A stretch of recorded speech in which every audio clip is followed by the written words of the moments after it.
Well, she was born premature, and we kind of weren't expecting anything. All of our sonograms up until the time we had her came back nothing. And when she was born, she was actually, the doctor actually said, they didn't talk to us for several hours. We actually didn't get to see her until she was about 4 hours old. And they said that we suspect your daughter has Down syndrome. And which it didn't bother me because I actually worked with kids with Down syndrome before I was pregnant with her.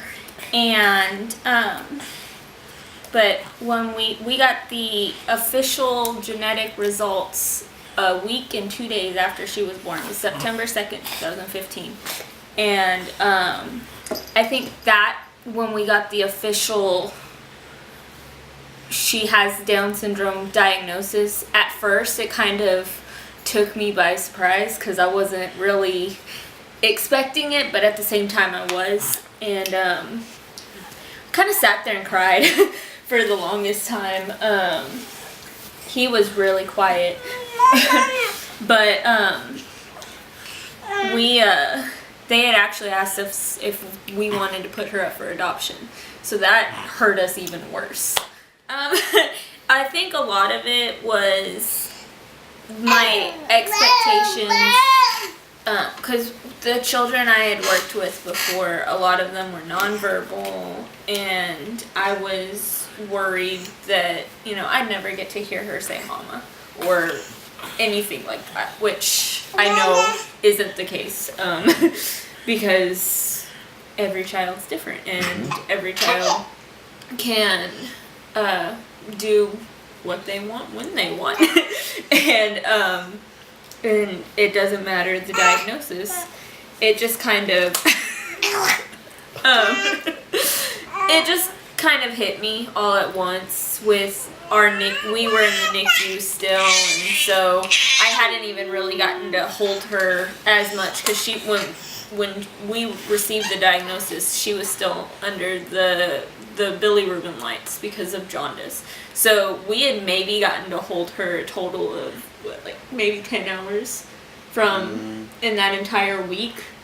Well, she was born, and then we didn't hold her for that whole day. Yeah, and then that day that we did get to hold her, it was only 5 minutes, and then they rushed us to Cook's. So, and then after that, she was under the bilirubin for 2 weeks. 2 weeks. So it was kind of it was one of those we received that diagnosis and we hadn't even gotten to hold our child for any substantial period of time. Yeah. So I didn't feel an attachment, which it was hard for me. Mm-hmm.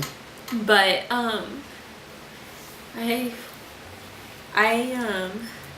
it took some time for me to officially accept it, but I did. Yeah. I did.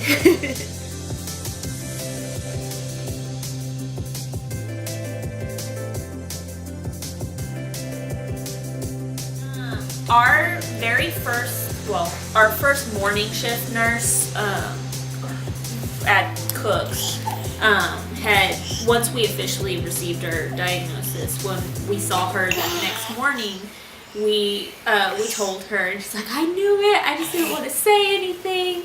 And she's like, my daughter has Down syndrome, which she had told us about her daughter before. She told us about the partnership, and she was like, they've helped us with resources, they do classes as she's getting older. You can learn about ways to help potty train and different, like learning to ride a bike, and they have the buddy walk every year. And so I immediately got on and requested information, and we have been doing things with the partnership since then.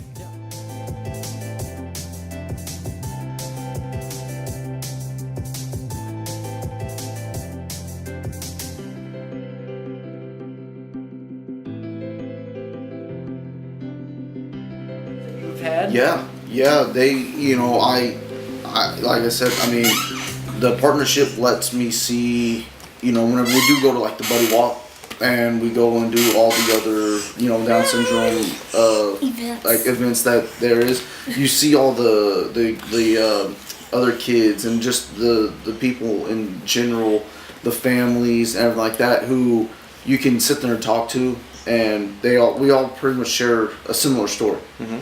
You stay behind them, you push them a little bit, and they'll definitely take off running, and they'll definitely meet the expectations or pass them. Mm-hmm. And it really reaffirmed me that, all right, well, we're doing the right thing. We just got to keep going.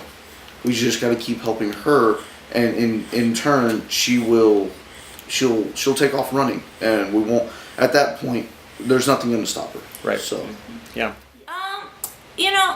To me, meeting with other families through the events that the partnership does every year, it's just helped me see how families are with their kids, and it just kind of helps me feel like I'm doing the right thing. Yeah. And I feel like I can go to another, like I've talked to several moms that are in the partnership as well, and I can talk to them, send them a message on Facebook, hey, Addison's doing this, did your child do this whenever they were younger or her age?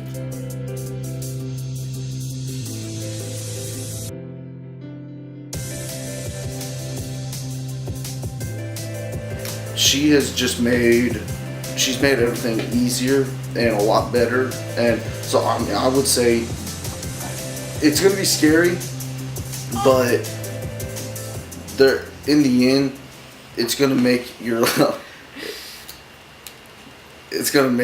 a whole lot better, because they definitely whenever they hit that milestone, it's an exciting time for you. I would have to say, first off, your child's not the diagnosis.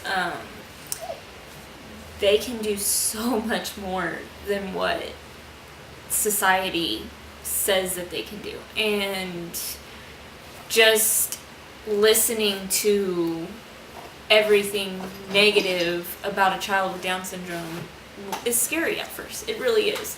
And Google is not your best friend, like everybody says. Dr. Google is the worst thing that you can do. And just because Google actually put a lot of fear into me. And it just taking time to enjoy just the small milestones. We're still working on Addison walking, and she just turned 2, and I see family members that my nieces and nephews, their kids are younger, and because she's the oldest out of all the grandkids, and they're walking or starting to walk, but she's not. And so it's one of those, yes, at first you feel kind of sad, but when she finally hits that milestone, it's something that you can celebrate and just be excited about, and no one can take that away from you. And that's just make a big deal out of everything, every little achievement. And so that's what I would have to say. Excellent. All right.